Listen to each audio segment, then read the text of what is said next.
তিন দিন ধরে আমার বান্ধবী আমার বাসার কাছে ঘুমাইতেছে, অথচ আমি কিচ্ছুই জানি না। আর কি জানেন, কিছু কষ্ট কখনোই মেনে নেওয়া যায় না। আসসালামু আলাইকুম, কেমন আছেন সবাই? অনেক দিন থেকে লং ভিডিও দেওয়া হচ্ছে না, আসলে সময়ের অভাবে আর খুব বেশি অসুস্থ দিয়ে যাচ্ছি, তার জন্য একদম লং ভিডিও করা হয় না। আমার চেহারা দেখে বুঝতে পারতেছেন আমি কত পরিমাণ অসুস্থ। আসলে আমি দেশে আসার পর থেকে অনেকটাই অসুস্থ দিয়ে যাচ্ছি আর খুব ডিপ্রেশন দিয়ে যাচ্ছি। সবাই অনেক বেশি দোয়া করবেন, আল্লাহ যেন আমার বাচ্চাদের দিকে থাকিয়ে যেন আমাকে সুস্থ করে দেয় এবং সুস্থ রাখে। আসলে কি জানেন, আমার এই ছোট্ট জীবনে, আমার এত কম বয়সে আমি অত বড় বড় আমার জীবনে ধাক্কাগুলো খেয়েছি, যেগুলো আমি একদম মেনে নিতে পারিনি, এখনও আমি মেনে নিতে পারি না। আসলে সব কিছু সবাইকে বোঝানো যায় না, তার জন্য আমি খুব মানসিকভাবে ভেঙে পড়েছি।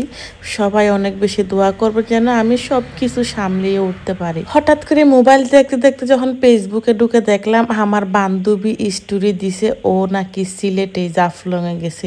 আমি হঠাৎ করে আমার মেসেজ চেক করলাম, আমি বলি ও তো সিলেটে আসলো, আমাকে একটু বলে না এটা কেমন না। সত্যি আমার অনেকটাই খারাপ লাগতেছিল, আসলে ও কেন আমাকে বলে নাই, কেন আমাকে একটু বলতেও তো পারতো। আমি নিজে নিজে হচ্ছে ওর উপর রাগ করে বসে আছি, কিন্তু ওদিকে ও আমার সাথে রাগ করে বসে আছে। ও এতবার আমাকে মেসেজ দিছে, আসলে আমি একদম খেয়াল করিনি।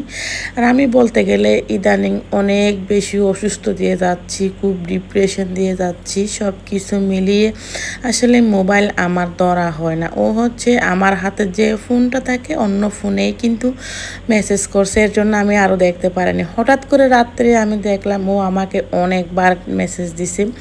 দেওয়ার পরে আমি কি করলাম, ওর নাম্বার ছিল না, আমার নাম্বার ওর কাছে, ওর নাম্বার আমার কাছে। আমি দেশে আসার পরে যখন নাম্বার চেঞ্জ করছি, আসলে কারো কাছে কারো নাম্বার ছিল না।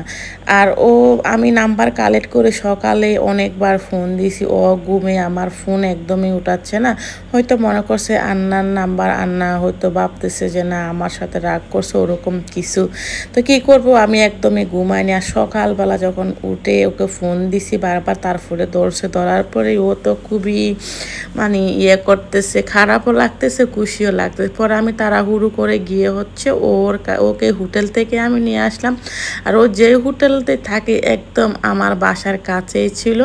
তো ওটা হোটেল থেকে এনে একদম রান্না বান্না খাওয়া দাওয়া করে ওকে নিয়ে মাজারে চলে গেছিলাম। এরপর আরও কিছু ঘোরাঘুরি করলাম। ওর আবার রাত্রে 11টা টিকিট ছিল। আসলে ও মানে বান্ধবীকে ফেয়ে আমি অত বেশি এক্সাইটেড ছিলাম, আসলে কোনো ভিডিও বা কিছু করার আমার কোনো মাথায় কাজ করেনি। তো এই যে ভিডিওগুলো ছিল এগুলো হচ্ছে আমার আগের ভিডিও। তো ভালো থাকবেন সবাই, সুস্থ থাকবেন।